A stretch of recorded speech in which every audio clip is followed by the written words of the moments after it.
It's a personal journey for me. My mother has Alzheimer's, and as my siblings and I came together to care for her, I think there were a lot of questions about brain health, a lot of fear. There's a lot of myths to dispel. But every person has a different journey, but you learn other things to look for, too. When you have dementia, when you have Alzheimer's, it's a very confusing place to be. So to have the familiarity makes a big difference. Good evening and welcome to Unforgettable Living with Alzheimer's. I'm medical reporter Dina Bair. And I'm Dean Richards. Tonight, we're going to explore the mystery of Alzheimer's disease, affecting so many, a progressive degenerative disorder that attacks the brain's nerve cells or neurons, resulting in loss of memory, thinking and language skills, and behavioral changes. We'll talk more about that later on. Truly helping a loved one with dementia or Alzheimer's begins with understanding exactly what they're experiencing. Enter the virtual dementia tour. During the next few minutes, we will attempt to give you a sense of what dementia might be like. Your physical and sensory abilities will be altered. It takes some tools to give a real feel for how the mind operates with dementia. The professionals at Senior Star put me through the tour. I'm going to have you put these in your shoes with the spiky side up. First, shoe inserts to mimic pain associated with neuropathy and other age-related disorders. Oh, is that painful? You're going to put on these goggles, which will impair your vision. Oh, my goodness. I put on goggles. Then, with my sight impaired, I had to slip on gloves to dull my sense of touch. This will limit and impair your fine motor skills. And finally, headphones, piping distracting noise into my ears, making it difficult to hear instructions. I was led into a room, all set up for the experiment. Just walking was tough.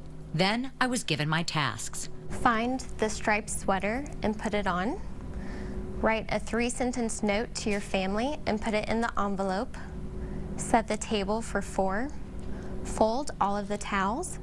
Fill a cup halfway with water. Your time begins now.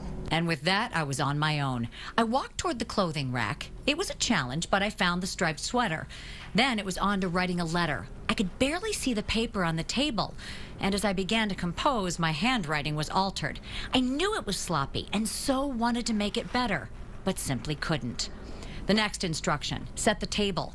But by now, only about 2 minutes in, my mind was getting tired.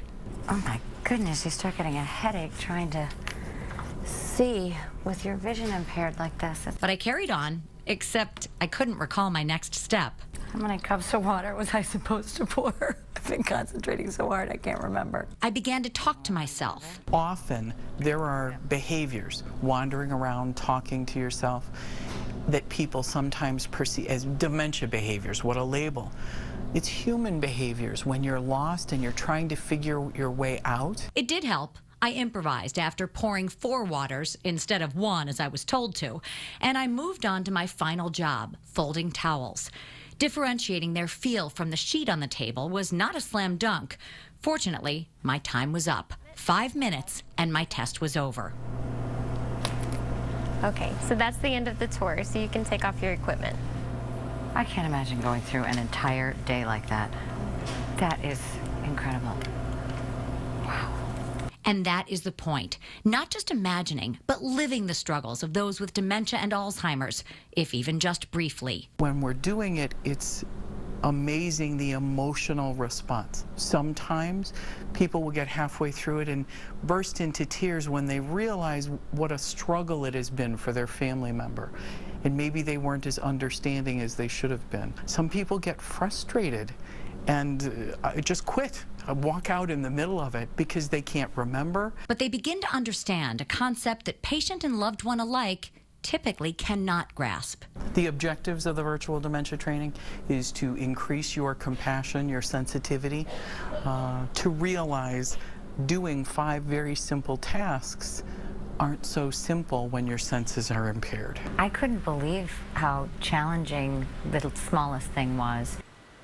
If you are interested in this experience, certified trainers will travel to provide the virtual dementia tour. The information is on your screen. Thanks very much, Dina. Joining us now.